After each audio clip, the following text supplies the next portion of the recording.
Hello दोस्तों, मैं हूं आपकी दोस्त, आपकी होस्ट कहानी वाली। स्वागत है आपका मेरे यूट्यूब चैनल पर। यहाँ मैं सुनाती हूँ मेरी लिखी कहानियाँ, कुछ रोमांटिक, कुछ डरावनी, कुछ असल ज़िंदगी से प्रभावित, जो आपको सोचने पर मजबूर कर देंगी कि कहानियाँ क्या हैं और सच क्या। अगर आपको मेरी लिखी कहानियाँ अच्छी लगती हैं तो प्लीज़ मेरे चैनल को सब्सक्राइब करें, बेल आइकन को प्रेस करें, लाइक करें और एक कमेंट करें। आपका एक कमेंट मुझे बहुत हिम्मत देता है और आपका एक लाइक मुझे ये सिखाता है कि मुझे कल और अच्छी कहानी लिखनी है और अच्छे से सुनानी है। तो मेरा सपोर्ट करते रहिए और देर ना करते हुए हम चलते हैं हमारी आज की कहानी की तरफ। बात उस वक्त की है जब हिंदुस्तान के नक्शे पर लकीरें खिंच रही थी, जब सरहदें इंसान के दिलों से बड़ी हो गई थी।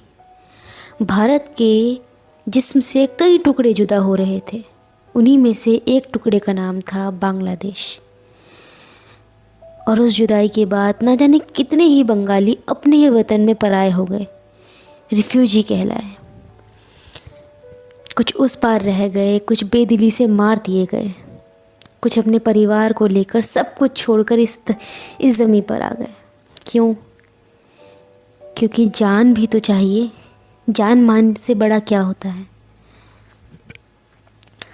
जिस ज़मीन को कल तक देश की रगों में दौड़ती ताकत कहा जाता था, जो सभ्यता की राजधानी हुआ करती थी, उसे एक ही रात में इस तरीके से काट कर अलग कर दिया गया मानो उसका कोई वजूद ही ना हो। और फिर जो बचा वो सिर्फ राख था। और इसमें कोई दो राय नहीं कि आज जो वेस्ट बंगाल की हालत है वो इसी वजह से है। खैर, हम वापस आते हैं अपनी कहानी पर। उसी राख से निकली थी एक औरत की कहानी। वह भी उन्हीं में से एक थी। वो आई थी इस बार एक विधवा। उम्र उसकी मुश्किल से 10 या 12 साल रही होगी। साथ में एक टूटा हुआ परिवार, एक लंगड़ा पिता, एक कमज़ोर माँ, एक छोटा देवर जिसकी उम्र बस उतनी ही थी जितनी उसकी रही होगी, और एक पति जो सरहद पार करते वक्त गोली का शिकार हो गया। वो भाग ही रहे थे सरहद पे कि पीछे से किसी ने गोली मार दी। वो उसे आखिरी बार देख भी नहीं पाए। उसकी लाश भी वहीं छूट गई, कहीं दलदल में, किसी अनजान ज़मीन पर। शायद आज वहाँ कोई जंगली बेल उगी होगी, या क्या जाने उसे किस मिट्टी ने निगल लिया हो। सोचिए कितनी भयानक होती होगी ना वो पीड़ा, जब किसी माँ बाप को अपने बच्चे की चिता तक नसीब ना हो। जब वो ये सोचते होंगे अपने बुढ़ापे तक कि हमारा बच्चा किन कीड़ों के द्वारा खाया गया होगा, कौन सी मिट्टी में समा गया होगा हमारा बच्चा।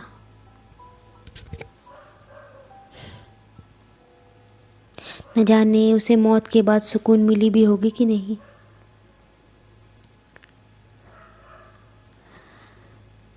वक्त वही था, बस अपने ही मुल्क में लोग बेगाने हो गए।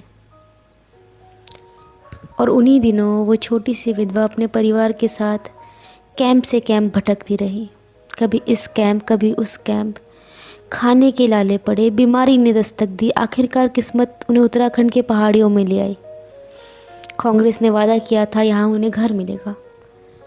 वहाँ मिट्टी और पसीने से उन्होंने एक छोटा सा घर बनाया। दीवारें कच्ची थी मगर उम्मीद पक्की। पर किस्मत बहुत जालिम थी। जैसे ही लगा कि वक्त थोड़ा ठहर रहा है, उनके पिता बीमारी से चल बसे और बची एक टूटी हुई माँ, एक विधवा बच्ची और उसका छोटा देवर। उस औरत यानी उस विधवा की सास ने अपनी सारी बुद्धि और जिगर का इस्तेमाल किया। अपने सारे गहने बेच दिए, बहू के गहने तक गिरवी रख दिए ताकि ज़मीन खरीद सके। थोड़ी सी ज़मीन खरीद कर खेती शुरू की। वो मिट्टी ही उनका रोज़गार थी, वही उनका भगवान। वक्त धीरे धीरे गुजरता गया। वो विधवा भी धीरे धीरे जवान हो रही थी। न जाने क्यों उस औरत को विधवा कहने में मुझे अच्छा नहीं लग रहा है। जानती हूँ विधवा को विधवा ही कहेंगे, पर मेरे लिए वो विधवा एक बच्ची जैसी प्रतीत हो रही है। उसका देवर जो कभी उसके साथ खेलता था, मिट्टी में लौटता था, अब उसकी आंखों में एक अनकहा सवाल बसने लगा। वो रिश्ता अब सिर्फ देवर भाभी का नहीं रहा था,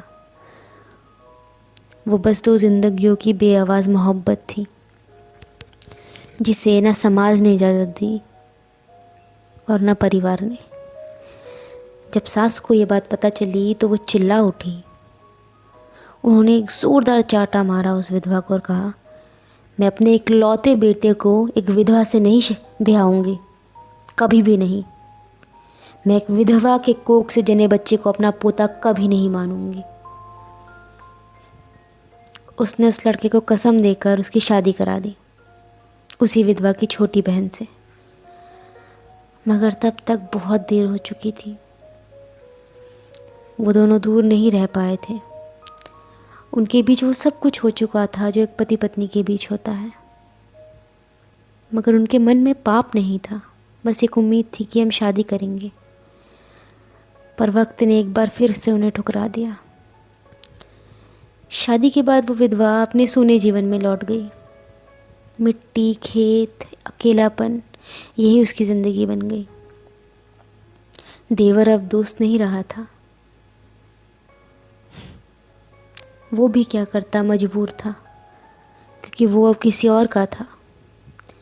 फिर कुछ दिनों बाद सास भी चल बसी और कुछ महीनों बाद उसकी पत्नी गर्भवती हुई, एक बच्ची को जन्म दिया। मगर किस्मत देखो, वो बच्ची भी जिंदा नहीं रही। वेद यानी वही देवर टूट गया। डॉक्टर ने कहा कि उसकी पत्नी अब कभी माँ नहीं बन सकती। कहते हैं ना, किस्मत का खेल कोई नहीं समझ सकता। औरतों की ज़ुबान से कहानियाँ नहीं निकलती, उनके ज़ख्म बोलते हैं। उनकी माँ ने कहा था, मैं विधवा की कोख से जन्मे बच्चे को अपना पोता नहीं मानूंगी। और अब उनकी किस्मत में शायद पोता था ही नहीं। ये लकीर भी पत्थर की तरह खिंच गई। वक्त ने उन पर प्रलय की तरह बरसा। वक्त भी कर्ज, आंधी, तूफान, फसल की तबाही। वो आदमी टूट गया। वो फिर अपनी दोस्त उस विधवा के पास लौटा, मन में कोई पाप या संकोच लेकर नहीं, बस एक दोस्ती के नाते। उनके बीच जो अधूरा था वो फिर से पनपा। मगर इस बार उस औरत ने कहा, इस खानदान को एक वारिस चाहिए, एक वंशज चाहिए इस खानदान को। उसने खुद उसकी दूसरी शादी करवाई और वो शादी भी एक संघर्ष ही थी। उसका दिल टूट तो रहा था, पर वो क्या करती। औरतों की ज़िंदगी बहुत सिमटी हुई होती है। बाहरी दुनिया में क्या चल रहा है बहुत सी औरतें कभी जान ही नहीं पाई।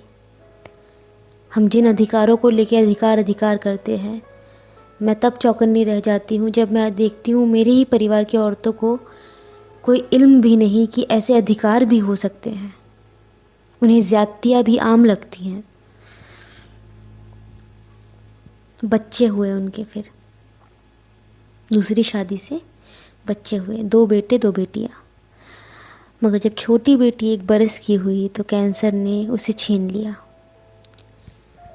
अब घर में बची 3 लाचार औरतें और 4 अनाथ बच्चे।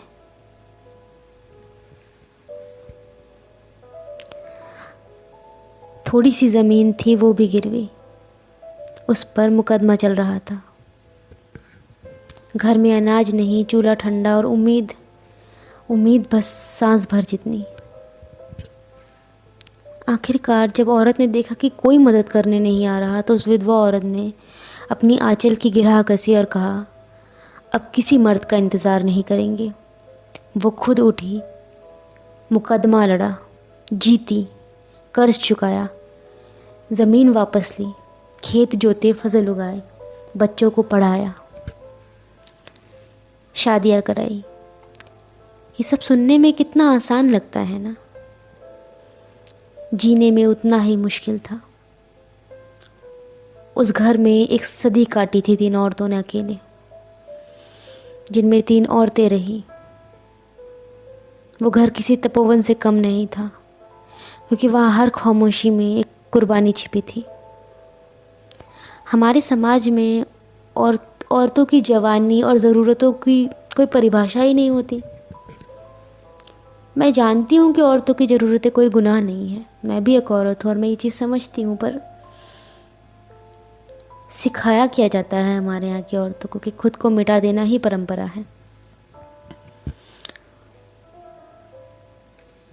और फिर जब वो औरत जिसने अपनी जवानी, अपनी मोहब्बत, अपना सारा वजूद जला दिया, जब वो मौत के करीब पहुंची, तो उसकी पोती उसके पास बैठी, उसके देवर की पोती, उसे भी नानी ही बुलाती थी कि नानी माँ, ऐसी कौन सी चीज़ है जो आप चाहेंगी कि आपको अगले जन्म में भी मिले। वो बूढ़ी औरत मुस्कुराई, होठों पर झुर्रियाँ थी, आँखों में हल्का सा उजाला, और कहा, अगर अगले जन्म भी मुझे ज़िंदगी मिले तो मैं औरत ही बनकर आना चाहूँगी, पर इस बार तुम्हारे ज़माने की औरत, जो पैंट शर्ट पहने, जो दूसरी शादी कर सके, जो अपनी चाहत खुलेआम कह सके,